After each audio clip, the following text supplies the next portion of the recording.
Assalamualaikum warahmatullahi wabarakatuh. Anak-anak kelas 11 MIPA 1, Ibu akan menjelaskan pembahasan kuis termokimia kemarin ya, ada 10 soal. Ibu akan bahas soalnya. Ini soal yang pertama di tampilan layar Ibu, karena bisa jadi di kalian kan kemarin berbeda-beda ya karena diacak soalnya. Yang pertama, dalam kalorimeter terdapat zat yang bereaksi secara eksotermik dan ternyata 0,5 kg air yang mengelilinginya sebagai pelarut mengalami kenaikan temperatur sebesar 3 derajat Celcius. Kalor jenis air 4,2 Joule per gram Kelvin. Kalor reaksi zat yang dilepaskan oleh reaksi itu adalah berapa? Ya, titik-titik. Baik, kita akan bahas soal ini. Kita tahu dulu bahwa menghitung perubahan entalpi reaksi itu kita bisa pakai 4 cara. Yang pertama kalorimetri, hukum Hess, data entalpi pembentukan, dan energi ikatan. Nah, kita lihat untuk yang kalorimetri, berarti yang pertama kita hitung adalah kalornya dulu. Setelah itu baru kita rubah ke dalam entalpi. Nah, di soal tadi ini kan di kalorimeter, berarti yang ini adalah cara yang pertama, yaitu dengan menggunakan kalorimetri. Kita bahas bagaimana caranya. Kita pakai hukum rumus Q sama dengan M C delta T ya.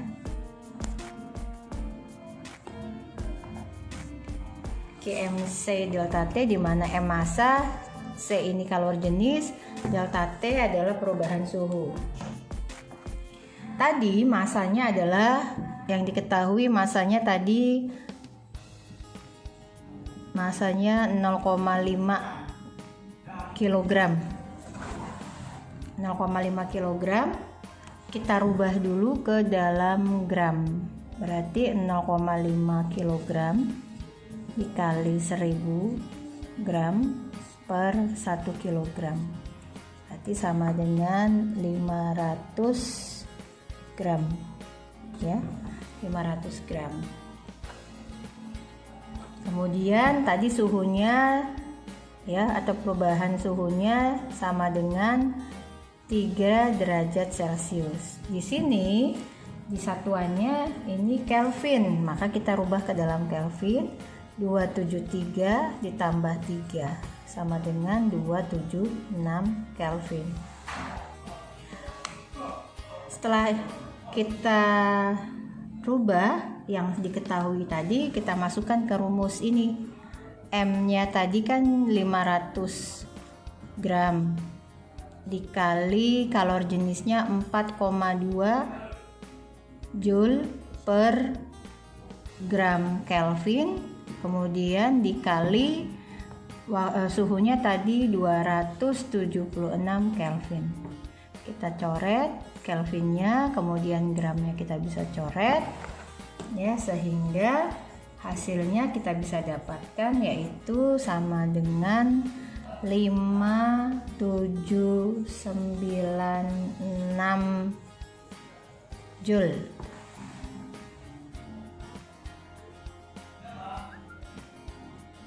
Ya, ini 00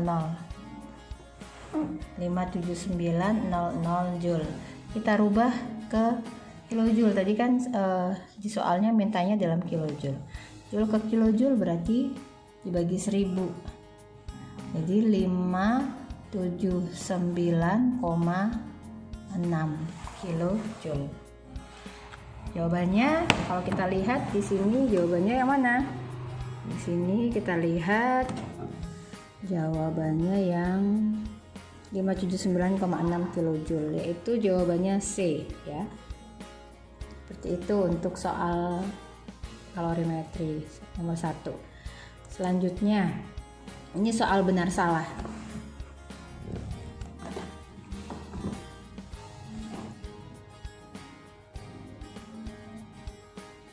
Perubahan entalpi adalah perubahan kalor yang diukur pada tekanan konstan. Betul apa salah?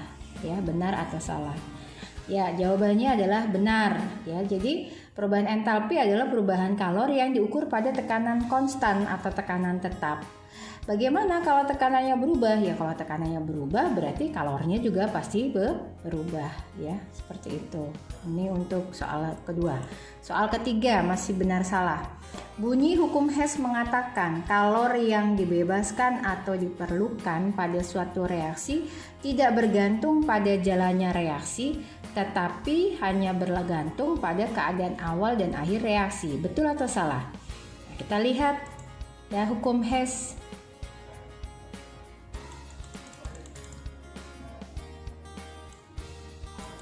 Hukum Hess, Henry Germain Hess, dia mengatakan bahwa perubahan entalpi hanya bergantung pada keadaan awal dan keadaan akhir dari suatu reaksi dan tidak tergantung bagaimana jalannya reaksi ya. Jadi jawabannya adalah benar. Ya, ini untuk jawabannya. Kemudian soal selanjutnya. Nah, dari siklus di bawah ini, perubahan entalpi reaksi CaO plus H2O menjadi CaOH2 kali adalah berapa? Nah, ini kan hukum Hess juga. Kita menghitung perubahan entalpi dengan menggunakan hukum Hess. Tadi kita sudah tahu hukum Hess apa, bahwa kalor reaksi total sama dengan jumlah kalor tahap-tahap reaksinya. Maka delta H sama dengan delta H1 tambah delta H2 ditambah delta HN. Nah, kalau dilihat dari soal ini, kita lihat ini dulu. Di sini ada tahap langsung ya, reaksinya langsung tahap 1, yaitu Ca plus H2 plus O2 menjadi langsung CaOH2 kali dengan entalpinya, entalpi reaksinya min 986 kJ.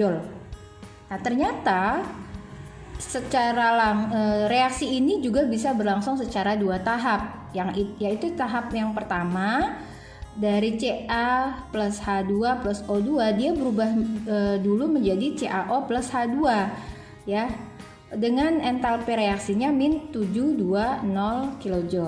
Kemudian dari CaO plus H2 ini dia melalui tahap yang kedua ya, bertahap lagi reaksinya. Dari sini dia langsung baru berubah ke CaOH2 kali. Jadi di sini ada entalpi ketiga. Ya, entalpi ketiganya berapa? Ngitungnya berapa nilainya? Nah, ini kan sebetulnya matematika biasa, ya. Jadi kalau kita analogikan di sini, sebentar.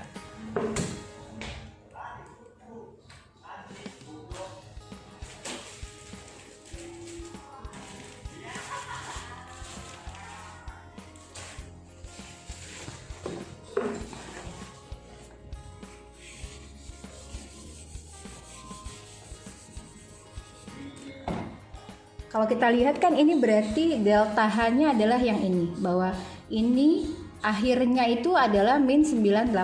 Maka kita bisa hitung di sini adalah delta. Nah, kita bisa hitung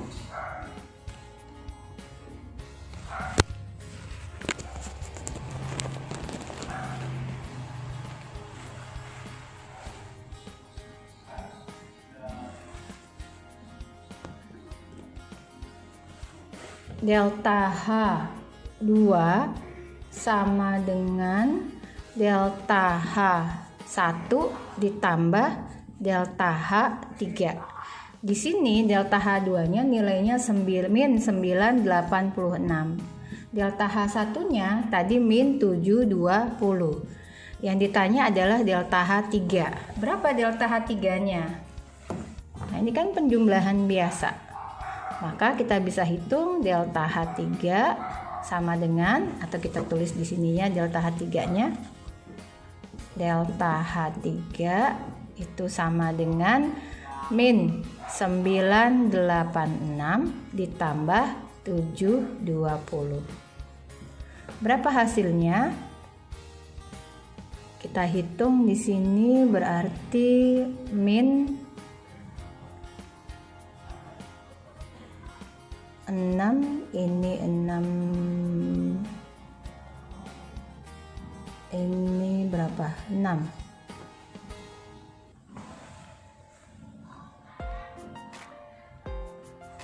Ini 9 kurang 2, 2. Min 266.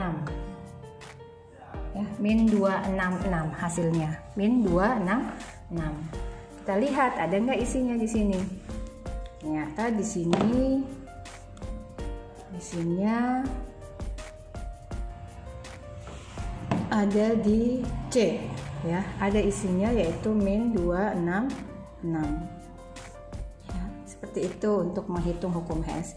Jadi sebetulnya hukum Hess itu kayak perhitungan jumlahan biasa, tinggal kamu teliti ya, dilihat ininya aja. Ini adalah tahap akhir, ini tahap awal.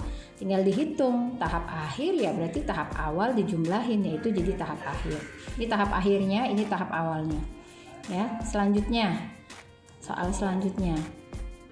Data energi ikatan. Nah, kita di sini suruh ngitung perubahan entalpi pada reaksi C2H4 plus HCl menjadi C2H5Cl. Itu berapa kilojoule? Nah, kalian ingat kemarin untuk menghitung entalpi reaksi itu selain dengan hukum Hess bisa juga dengan dengan energi ikatan. Bagaimana cara menghitung dengan energi ikatan?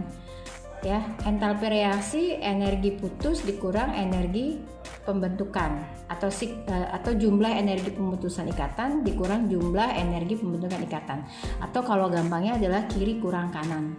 Nah, bagaimana caranya? Diuraikan dulu senyawanya menjadi unsur-unsurnya, kemudian mengubah unsur menjadi atom gas.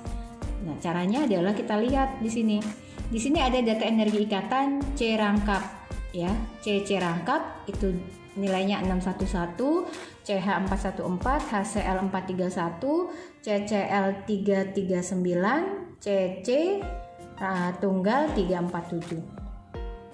Nah, di sini yang diminta adalah berapa entalpi untuk C2H4 plus HCl menjadi C2H5Cl.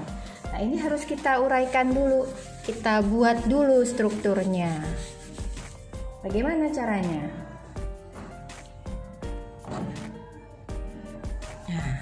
Kita lihat di sini kan, di sini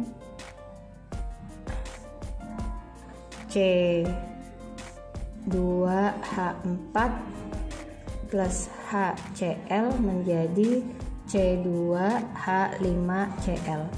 Nah, ini kita uraikan dulu menjadi atom-atomnya. C2H4. Kalau C2H4 ini kan berarti ikatannya ikatan rangkap, gitu ya. Ini hanya 4. 1, 2, 3, 4. H ditambah HCl menjadi, kita lihat di sini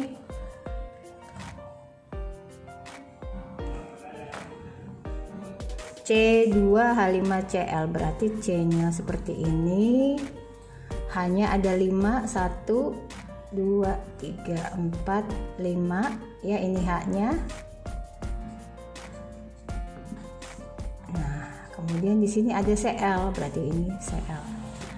Nah, di sini kalau sudah diurai seperti ini, sudah kalian tinggal menghitung kiri kurang kanan dengan data energi ikatan tadi. Nah, lebih gampangnya kita lihat, ini kan ada ikatan CH. Di sini juga ada ikatan CH. Nah, ini kita sederhanakan, ibaratnya kita sederhanakan, kita coret aja yang sama. Ini ada berapa ikatan C sama H-nya? Di sebelah kiri ada 4. 1, 2, 3, 4. Kita coret 1, 2, 3, 4. Nah, di sebelah kanan ada berapa ikatan CH-nya? Karena di sini dicoret 4 ya, kita coret 4 juga. 1, 2, 3, 4. Nah, di sini ikatan CH-nya sudah habis, tinggal ikatan C sama C, ya. Yang ini HCl masih. Nah, yang di sini ikatan CH-nya ini tinggal 1. Sementara di sini ikatan CC-nya dengan CCl-nya masih utuh. Dari sini kita hitung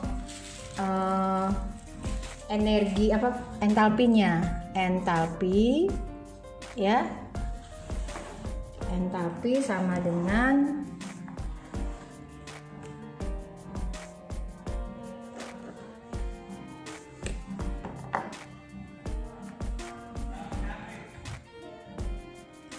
yang apa tadi? Yang di kiri kan berarti tinggal yang kiri ya, kiri dikurang kanan. Yang putus dikurang yang terbentuk. Sama dengan yang kiri, tadi yang kiri itu kan tinggal C sama C. Berarti ikatan C sama C berapa? Yang kiri kan berarti kita bisa ini ya, kita bisa kurungin. Kita bisa kurungin C ya, C rangkap ditambah H CL dikurang yang di kanan. Yang di kanan ini kan tadi tinggal ikatan CH-nya 1 ditambah ikatan C-nya CC-nya 1 ditambah ikatan CCL-nya. Ya, ikatan CCL-nya. Nah, ini baru kita menghitung berapa. C rangkap C-nya itu 6 11 tambah HCl-nya 431 dikurang CH-nya, ikatan CH-nya kan tadi tinggal 1, CH itu 414 ditambah ikatan C-nya 347 ditambah CCl 339. Nah, sama dengan berapa? Ini dijumlahin 2 4 1000 1042 dikurang ini dijumlahin juga 414 tambah 347 tambah 339.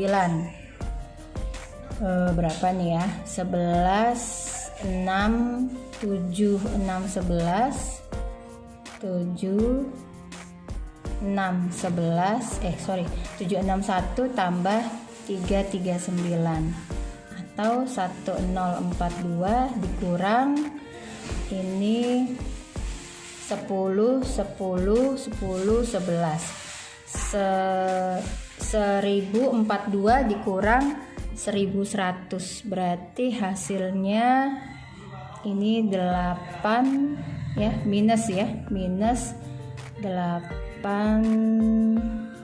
bukan 8 ini 8 9 kurang 4 58 minus 58 ya, minus 58. Sekarang kita lihat ada nggak isinya minus 58. Ternyata ada isinya yaitu C ya, hasilnya adalah min 58 kilojoule. Jadi gitu ya, untuk menghitung entalpi reaksi dengan menggunakan energi ikat itu sama dengan kiri kurang kanan. Jadi kamu uraikan dulu. Kalau dimintanya apa, kamu uraikan dulu, kemudian kamu sederhanakan yang bisa disederhanakan ya untuk mempermudah perhitungan. Nah, setelah itu baru kamu kurang kiri dikurang kanan ya, atau yang terputus dikurang yang terbentuk. Ya, ini untuk soal energi ikat. Sekarang kita lanjut dengan pertanyaan benar salah. Jika pada suatu persamaan reaksi semua zat diketahui harga HF0-nya masing-masing, maka entalpi reaksi tersebut dapat dihitung dengan rumus delta HF reaksi, hasil reaksi sama dengan delta H reaksi. Ini ketikanya ini nih salah, ketikanya kurang jelas ya. Yang jelas kan kita sudah tahu bahwa term hitung perubahan entalpi itu kita bisa hitung dengan 4 cara tadi. Nah, ini kita lihat kalau menggunakan data entalpi pembentukan. Kalau menggunakan data entalpi pembentukan, ini kita bisa lihat bahwa zat reaksi dianggap terlebih dahulu terurai menjadi unsur-unsurnya, kemudian unsur-unsur itu bereaksi membentuk zat produk. Ya, kita bisa hitung entalpi reaksi dengan data entalpi pembentukan adalah produk dikurang reaktan. Ya, delta HF0 produk dikurang delta HF0 dari reaktan. Produk dikurang reaktan. Ya, produk dikurang reaktan. Produk itu berarti kan yang di sebelah kanan kurang kiri. Ya, ini harusnya isinya adalah produk dikurang reaktan atau bukan reaksi ini. Ya, ini jawabannya salah ya, ini salah ini pernyataannya. Yang betul adalah produk dikurang reaktan.